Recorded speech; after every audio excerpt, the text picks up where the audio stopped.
구약성경 욥기서 30장 1절에서 11절입니다. 욥기서 29장을 보면 욥은 자기가 고난당하기 전에, 어려움을 겪기 전에 자기의 삶이 얼마나 행복했는가, 얼마나 보기에 좋았는가, 그야말로 봄날과 같은 그런 자기의 지난 인생을 다시 한번 회고를 해봅니다. 그 어떤 것도 부족함이 없었습니다. 심지어 옛날에는 어린아이들, 또 노인들, 그리고 그 지역의 유지들, 그런 분들까지 다 욥이 지나가면 고개를 숙였습니다. 그렇게 욥은 사람들에게 존경을 받았어요. 욥이 입을 열면 누구든지 그 욥의 말을 들으려고 귀를 기울이고 욥에게 가까이 찾아오는 그런 정도로 이 욥은 아주 지혜로운 그런 사람이었습니다. 그래서 욥은 참 그때가 행복했다. 자기 존재감이 있었고 또 자기 가치를 늘 그는 경험하게 됐고 참 사는 맛이 났죠. 욥에게도 그런 때가 있었습니다. 그 욥이 미소를 지으면 사람들이 다 미소를 짓습니다. 또 욥의 말을 따라서 하다가 망해도 욥 때문에 망했다 이렇게 원망하는 사람도 없었어요. 왜냐하면 욥을 다 좋게 생각을 한 겁니다. 그런데 지금 욥이 다 망했습니다. 욥이 너무너무 지금 힘든 상황 가운데 있습니다. 사람들이 욥을 다 떠났습니다.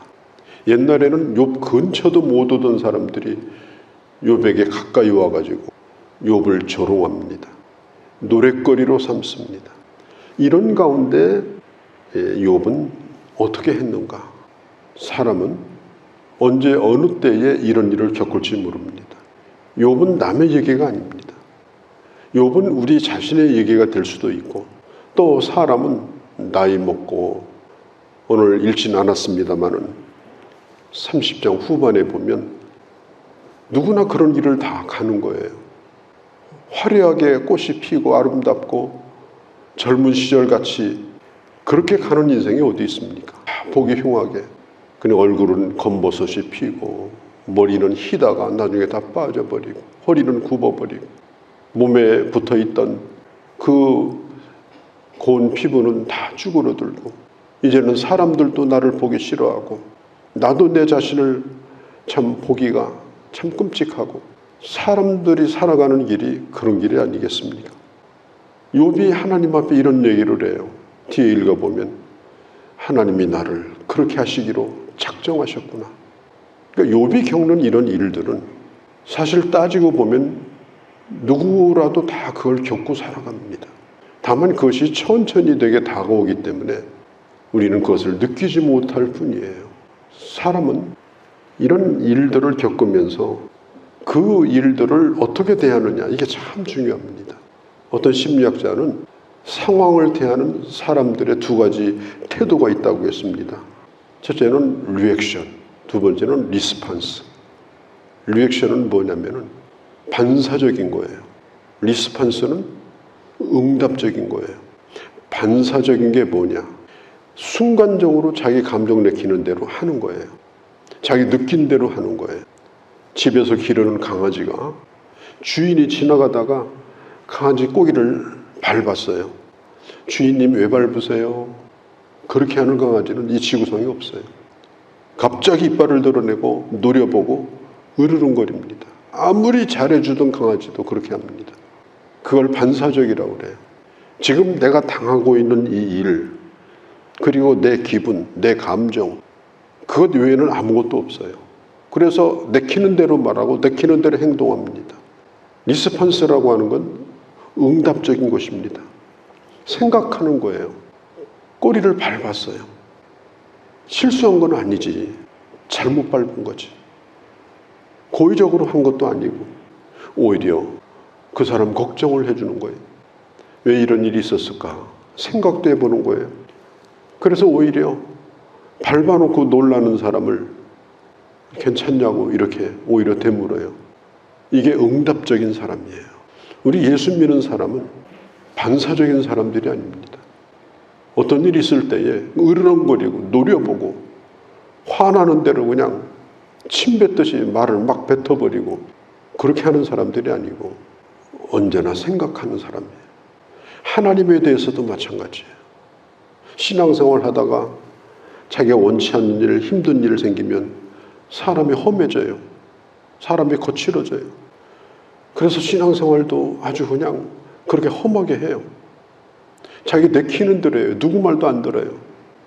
이런 사람은 하나님께서 뭘 하고 싶어도 못합니다. 왜? 달려드니까. 그런데 응답적인 사람은 아무리 힘든 일이 있다 하더라도 이건 분명히 하나님이 하신 일인데, 오늘 성경에도 나와 있지 않습니까? 11절에 이는 하나님이, 이거 인정하기가 쉬운 게 아니에요. 하나님이 이렇게 하셨다는 거예요. 애나 어른이나 다 와가지고 나를 비웃고 내게 침을 뱉고 아주 노래를 삼아가지고 나를 조롱하는데, 저 사람들의 문제가 아니라 하나님이 나를 이렇게 하셨다. 이거 인정하는 것이 쉬운 게 아니고 여기에 하나님의 뜻이 있다. 그걸 생각하는 것이 이게 하나님의 사람인 것입니다. 욥은 지금 그걸 생각하고 있는 거예요. 지금 욥이 겪고 있는 이 현실에 대해서 1절에도 이제는, 또 9절에도 이제는, 또 16절에도 이제는, 과거에는 정말 그렇게 화려하고 아름다웠는데, 봄날이었는데, 예전에는 눈도 마주칠 수 없던 사람들, 감히 가까이 오지도 못하던 사람들이, 심지어 욥이 무슨 얘기를 하느냐, 짐승도 아니고 사람도 아니고 중간쯤 되는 사람들이, 옛날의 노예들, 거지들은 자기 재산을 갖는다는 건 평생 꿈을 꿀 수가 없었습니다. 그런 사람들이 와서 지금 나를 아주 마음 놓고 들판이나 토굴이나 자기 집이 없이 떠돌아다니고, 그런 사람이 나타나면 사람들이 도둑이야 하고 몰아냅니다. 도둑도 아닌데도 도둑 취급을 받는 거예요. 그런 사람들이 이제는 아무런 제한 없이 지금 욥에게 오는 겁니다. 그래서 욥을 다 조롱을 하는 거예요. 이 얼마나 견디기가 힘들어요. 자기 혼자 견디는 건 괜찮은데 이렇게 무시를 당하는 것, 이렇게 자기 자존감을 완전히 짓밟아버리고, 그리고 사람도 아닌 것 같은 사람들이 와서 마음 놓고 자기를 욕을 할 때 견디기가 참 힘들다. 특별히 예수 믿는 이유 때문에.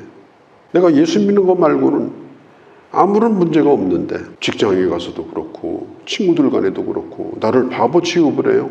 너 예수 믿는다며, 요즘에 뭐 교회 열심히 나간다며. 그런 사람들이요, 살다 보면 있어요. 예수 믿는 사람을 아주 우습게 취급하는 사람들. 그런 사람들이, 정신이 멀쩡한 사람들은 그렇게 안 해요. 좀 떨어지는 사람들이 와서 그렇게 합니다. 그럴 때에 그걸 가만히 쳐다보면 참 견디기가 힘들어요. 사도 바울도 그가 예수 믿기 전에는 대단한 사람 아닙니까? 바울이요, 2000년 전에, 바울이 전도여행 다닐 때가 2000년 전이거든요. 그때는 신라 시대 때예요. 그때 바울이 아시아 유럽을 다 다녔습니다. 철학자들과 논쟁하고 종교가들과 논쟁하면서 복음을 전했던 사람이에요. 그러니까 지금 생각해도 바울이라고 하는 사람은 대단한 사람이에요. 실력가예요. 그런데 바울을 가는 때마다 바울이 무시를 당했어요. 바울이 뭐라고까지 얘기했는가 하면, 세상에 쓰레기처럼 사람들이 나를 대했다. 마음대로 해도 되는 사람인 것처럼, 전도자라는 이유 하나 때문에, 복음 전하는 것 이유 하나 때문에 바울을 그렇게 핍박을 했습니다. 세상적으로 보면 얼마나 억울하겠어요. 그런데도 바울은 그렇게 하지 않았습니다. 로마서 8장 18절 같은 데 보면은, 지금 받는 고난은 장차 나타날 영광과 좋게 비교할 수 없도다. 이건 아무것도 아니다. 그리고 이것은 그냥 온 것이 아니라 하나님의 말씀을 전하기 위해서 하나님 안에서 일어난 일이다. 어떻게 핍박 없이 복음이 증거되냐. 고난 가운데 있는 그리스도인에게 쓰여졌던 편지가 히브리서인데, 히브리서에 보면은 히브리서 3장에 우리가 믿는 도리시며 사도이신 예수를 깊이 생각하라. 우리가 고난 중에 있을 때 우리가 잊어서는 안 될 게 있습니다. 그것이 뭐냐면 예수님을 깊이 생각하는 겁니다. 이 생각하는 것이 중요한 거예요. 그리고 히브리서 12장에 보면은 이렇게 말씀합니다. 믿으며 주여 온전케 하시는 이 예수를 바라보자. 그 예수 그리스도는 그 앞에 있는 기쁨 때문에, 기쁨이 뭐예요? 부활의 기쁨, 승천의 기쁨, 예수님으로 말미암아 모든 사람이 믿는 자를 구원하는 그 기쁨, 앞으로 재림하실 그 기쁨, 그 기쁨 때문에 십자가를 참으셨느니라. 우리는 예수 그리스도를 깊이 생각합니다. 언때? 고난의 때에. 그러면 그 예수는 누구냐? 자기 앞에 있는 기쁨 때문에 오늘의 십자가, 오늘의 고통을 견뎠던 그 예수 그리스도입니다. 오늘 11절은 말합니다. 이는 하나님께서 내 활시위를 늘어뜨리게 하셨다. 이 활을 쏘려고 보니까 활 시위가 풀어져 버렸어요. 인생이 그렇게 돼버린 거예요. 아무것도 할 수가 없어요. 절망이에요. 누가 그렇게 했느냐? 이는 하나님이 11절에 내 활시위를 늘어뜨리게 하시고 나를 곤고하게 하심으로 무리가 내 굴레를 벗었습니다. 이 말이 무슨 얘기인가 하면 이제는 함부로 덤빈다는 거예요. 나를 무서워하지도 존경하지도 않고 함부로 와서 나를 이렇게 지금 대하고 있다는 겁니다. 그래서 욥이 하나님 앞에 자신을 공포로 몰아넣고 있는 이 상황에 대하여 19절에 보면은 하나님이 진흙을 내 가운데 던지셨고 나를 티끌 가운데 채같이 하셨습니다. 20절에 그는 하나님 앞에 간절히 매달립니다. 어떻게 매달리느냐? 그 뒤를 읽어보면 슬픈 늑대와 같이 부르짖었다. 밤에 늑대가 달이 뜨면 울잖아요. 아주 슬프게 울잖아요. 그 다음에 타조처럼 부르짖다가 목이 쇠어버렸다. 이 타조가 우는 소리는 본래 목센 소리예요. 그 욥이 얘기하는 거예요. 내 목이 다 그렇게 쇠버렸습니다. 왜? 내가 하나님 앞에 부르짖느라고. 그런데 하나님이 침묵하십니다. 자기가 지금 당하고 있는 고난도 참 힘든데 이것에 대해서 판결도 안 해주시고 증명도 안 해주시고 계속해서 이런 고통이 지금 자기에게 다가오고 있습니다. 하나님 앞에 부르짖어서 목이 다 쇠버립니다. 우리가 아주 중요한 게 있습니다. 사람이 고난을 당할 때, 하나님의 침묵을 경험할 때 그때 부르짖는다는 게 중요합니다. 또 한 가지 중요한 건 뭐냐? 누구에게 부르짖느냐? 이게 중요합니다. 사람은 궁하면 아무 데 가서 막 부르짖어요. 사람들에게 가서 막 따지고 부르짖고 막 합니다. 미친 듯이. 그렇게 하지 말라는 거예요. 그것은 반사적으로 사는 거예요.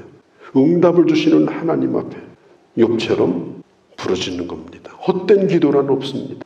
침묵 가운데서 하나님은 우리의 기도를 들으시는 것입니다.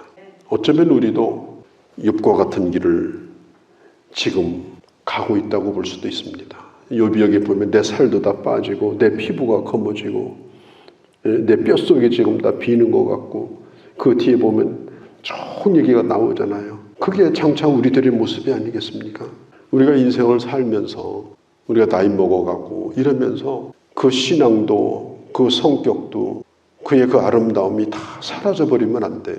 우리가 하나님 앞에 갈 때가 가까울수록 정말 아름다운 모습으로 하나님 보시기에 참 좋은 그런 모습으로 끝까지 그 주님을 바라보다가 또 주님을 응답하다가 순간순간 예수 그리스도를 묵상하면서 이 욥을 보면서 예수님이 생각나지 않습니까? 십자가에 달리시면서 하나님 왜 나를 버리십니까?